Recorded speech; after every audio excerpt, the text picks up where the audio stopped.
देख रहे हैं लाइव न्यूज नेटवर्क और मैं हूं आपके साथ छवि।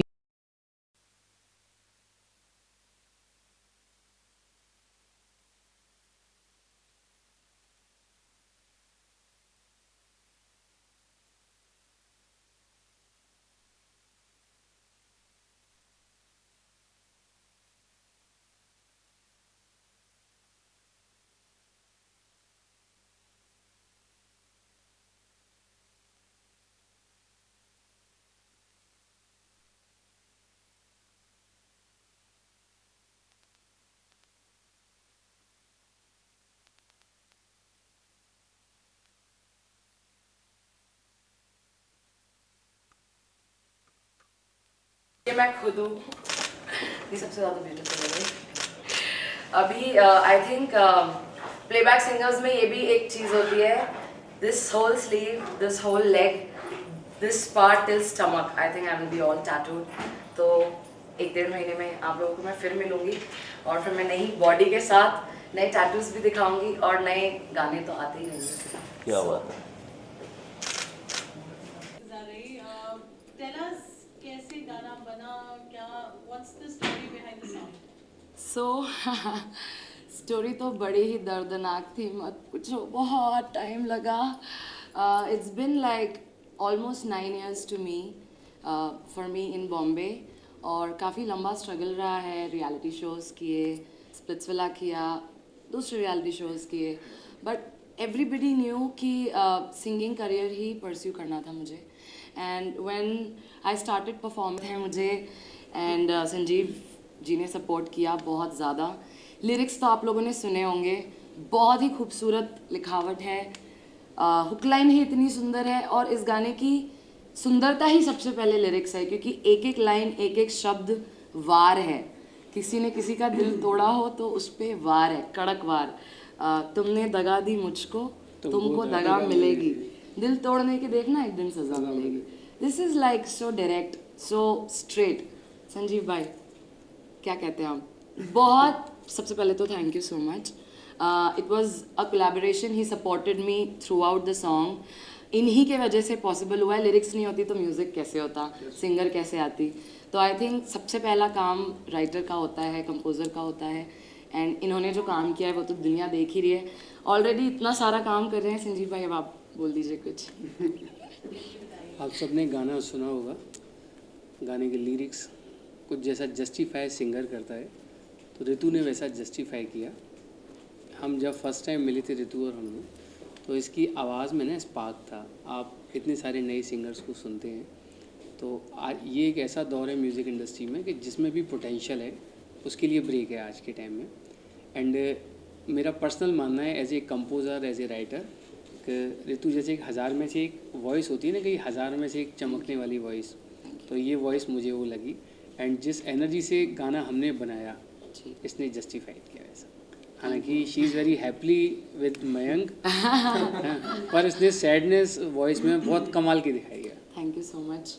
वो तो सिंगर का काम ही होता है, जैसे डांसर्स अपने फेस से, अपनी कला से अपना एक्सप्रेशन एक्सप्रेस करते हैं, अपना दर्द, अपनी खुशी, वैसे ही सिंगर का भी काम होता है। जो भी वो गाए, चाहे वो 4 शब्द हो, चाहे वो 4 लाइनें हों, जो शब्द कहते हैं उन शब्दों का अर्थ हमारी आवाज़ में सुनाई देना चाहिए। एंड सिंगिंग के साथ, जैसा आपने एक्टिंग देखी होगी ना ऋतु की, तो मतलब सिंगर तो ये बहुत अच्छी है, बट पर्सनली मेरा मानना ये है ना, बॉर्न एक्ट्रेस है एक्चुअली। अभी ये बात भी कर रही है तो आप लोग को लग रहा होगा कि एक्टिंग या एक्सप्रेशंस ना भगवान ने इसके खून में दिया है। कि थैंक यू सो तो मच। एक्ट्रेस बहुत अच्छी है ऐसी। मुझे आई होप, ऐसा मुझे सब बोलते हैं, but I think I should explore more to my acting.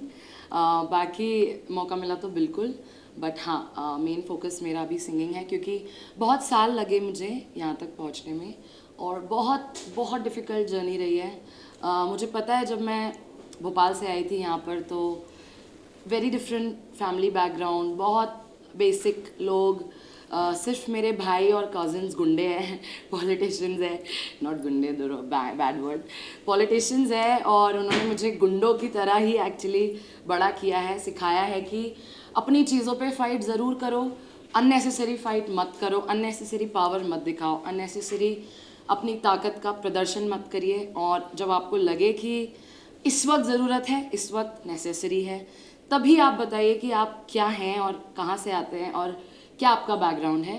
तो एक चीज़ मुझे उन्होंने सिखाई थी, और बॉम्बे की जो मेरी लाइफ रही है उसमें ऑफ कोर्स सब स्ट्रगल करते हैं, सभी लोग स्ट्रगल करते हैं। स्ट्रगल के बिना मुझे नहीं लगता सक्सेस हमें मिल सकती है।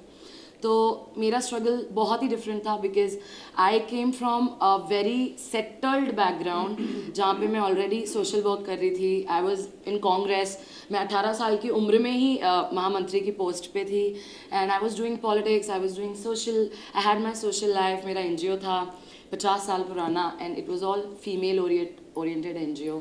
सो आई वॉज द प्रेसिडेंट, मेरी अपनी टीम थी। जब व्हेन हमारी फैमिली ने इलेक्शन लड़ा था ऑपोजिशन के साथ, BJP के साथ, तो I got the offers from Bhopal home minister also कि आप हमें ज्वाइन कीजिए। So I think I had a very bright future in politics, as I am an empath. मुझे लोगों के दर्द को महसूस करके उनके लिए कुछ करना अच्छा लगता है, और आई थिंक मेरा बॉर्न ही, शायद मैं जब बढ़ रही थी, बड़ी हो रही थी, जिस टाइप की परवरिश मुझे मिली है, जिस टाइप की चीज़ें मुझे मिली, आई एम ब्लेस्ड, क्योंकि आई think I am very spiritual, I am not religious. मैं किसी एक धर्म को नहीं मानती। मेरे बॉडी पे 17 टैटूज़ है, जिसमें काफ़ी सारे भगवान हैं, डिफरेंट। तो मैं बहुत सारे भगवानों को नहीं मानती, मैं सभी भगवानों को मानती हूँ, but I am not religious, I am spiritual. I think एक इंसान का अच्छा होना ही काफ़ी है, you know, after life heaven में पहुँचने के लिए। मतलब अगर आप चाहते हैं आपकी लाइफ यहाँ और वहाँ दोनों जगह अच्छा हो, तो आई थिंक इंसान का अच्छा होना काफ़ी है, अच्छे डीड्स काफ़ी है। ज़रूरी नहीं है हम लोगों को कर करके दिखाए कि हम क्या कर रहे हैं, हम क्या करते हैं, कहाँ से आ रहे हैं। आई थिंक ज़रूरी वो है कि आपकी नीयत क्या है, आपके इंटेंशंस क्या होता है जब आप किसी से मिलते हैं, आप किसी के लिए कुछ करना चाहते हैं, और आप जिस तरीके से करते हैं। तो मुझे लगता है कि मुझे, मेरी नज़र में मुझे लगता है कि मैं एक अच्छी इंसान हूँ, शिव जी की भक्त हूँ, और Mahadev has always blessed me. ये मुझे मिले, ट्रैक मुझे मिले, Mayank is with me, Mayank is a huge support in the song, he supported me through out the video. थोड़े से पहले हम मयंक से बात करेंगे, क्योंकि मैं तो बहुत बोलती हूँ। मैं एक चीज़ ऐड कर दूँ, जैसे मैंने 2 हुनर इसके बताए थे, आप लोग पत्रकार हैं तो आप समझिए उसको 4 हुनर हैं, मैं गलती से 2 पहचान नहीं पाया। पॉलिटिशियंस भी बहुत अच्छी है, एंड इस थोड़े टाइम के बाद में स्पिरिचुअल स्पीच भी बहुत अच्छी दे सकती है। बिल्कुल 100%, 100%। थैंक यू भाई। तो 4 हुनर। Thank you. नहीं, ऐसे तो बहुत सारा है, ऐसे तो पेंटर है, हिडन भी है। कुक हूँ मैं बहुत अच्छी, और आर्ट तो कूट के भरा है, क्योंकि वो ब्लड में, मम्मी पापा दोनों ही बहुत सुपर्ब आर्टिस्ट हैं। रंगोली, कढ़ाई, बुनाई, सिलाई, मतलब एवरीथिंग। आई ऐसे थिंक मत बोल, पत्रकार लोगों तो बोले मम्मी पापा अच्छे आर्टिस्ट हैं, सब कहेंगे हाँ आर्टिस्ट दिख गई। So yes, coming on Mayank. Mayank से जानना चाहेंगे उनका पूरा एक्सपीरियंस कैसा रहा। देखिए मेरे लिए ये फर्स्ट टाइम का एक्सपीरियंस था, and thanks to the team Daga की जितनी भी टीम मेंबर्स हैं, चाहे वो बी प्रैक हो, चाहे रितु जी हो, चाहे संजीव सर हो, तो इन लोगों ने मेरे को एक करेज दिया कि तुम कर सकते हो। मैंने कहा बाबा मैं नहीं कर सकता हूँ, इनने कहा तुम कर सकते हो।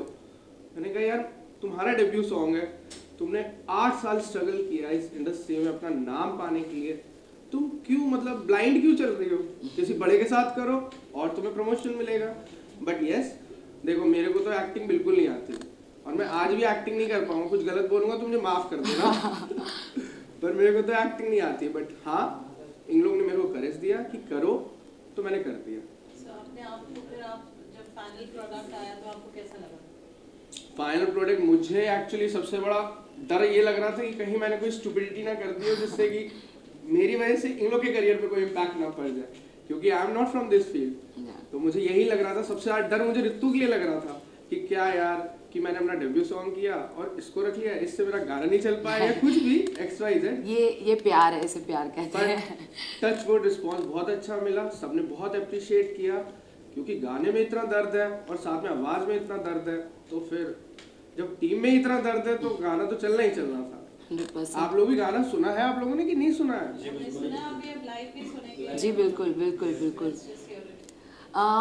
सो गाने की स्टार्टिंग ही ऐसी